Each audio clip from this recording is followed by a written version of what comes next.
this is very interesting because this is what we just had the panel discussion about, or the discussion panel about, and a lot of very interesting answers came out of that. I think one of the main ways that we can look at technology and how it can improve education is we need to really define what technology we're talking about. And right now we're starting to see a very serious gap start to develop where our advances in technology in our first world communities, the advances are happening so quickly with the development of things like HTML5 or cloud computing, or even things on the hardware side, processor speeds, things like that. They're allowing for this rapid evolution of the tools and the resources that we can access.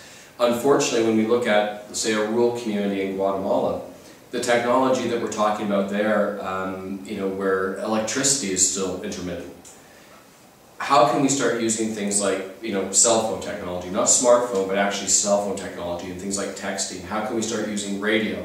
How can we use television? And how can we maybe then use these more advanced resources that we have to create almost like a hub that can then distribute content to these communities using this, maybe less developed technology? And also, how can we start speeding up the process of training and raising awareness amongst the teachers so they can access this technology and use it effectively in the classroom? I think there's a lot of opportunity for technology, this marriage of technology and education, to really make significant improvements in the quality of education that the citizens of the country are receiving. But we need to be very, very specific about what technology we can use.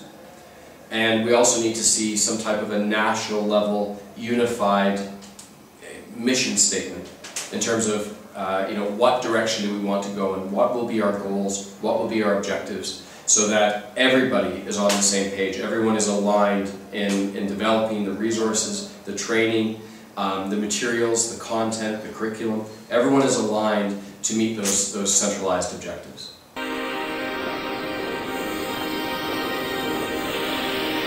I think one of the amazing things that especially the team here at Galileo has done in bringing the conference to Guatemala is just raising the awareness of, amongst the students, amongst the various stakeholders, whether it's the education sector, whether it's the private sector, of what's actually out there and what's being done. Conferences like this can create a spark that launches all these different ideas and these different projects. Just sitting down with somebody and having somebody from Europe and having a cup of coffee with them and talking and asking them, what do you guys do there? What technology is available? And you learn so much about what's happening in other countries and what resources are available to you. And that kind of idea generation, that's really where change starts to happen. So especially having a conference like this in Guatemala, where we need to see this type of change, where we need to get access to these types of resources, I think it's an incredible thing. I think the ICBL conference is very important to what we can be doing in the future here.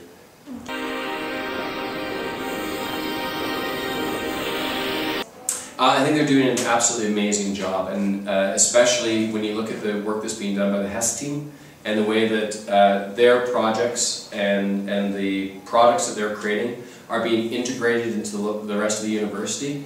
It really does serve as a model. It's not this, your e-learning department is not this isolated department that's, off in a corner somewhere. It really does create this, it branches out and it affects every area of study within the university. And I think that one of the things that Galileo really has gotten right is to view e-learning or online teaching resources, to view them as a tool. It's like a hammer, it's a screwdriver, it's, you can use a hammer to build a house, you can use a hammer to build, anything that you want, cabinets. So e-learning is the same way. It's so easy to get caught up in, oh, how cool the new technology is, but how is it really being used in the classroom? And so Galileo has a beautiful kind of testing lab, if you want, where they can, create an idea and immediately put it out into the field to see how it's being used, and get feedback immediately and reiterate and constantly be developing. That type of innovation I think is something that Galileo should be incredibly, incredibly proud of. I'm very, very happy to be here, and I'm very excited for the conference. I hope this is the first step of many that we can be taking together as a community to help us develop a more comprehensive and more effective educational strategy for this country. There's a lot of work to be done, but there's also a lot of really, really incredible people and some amazing ideas that can help us move into the future the way that we need to.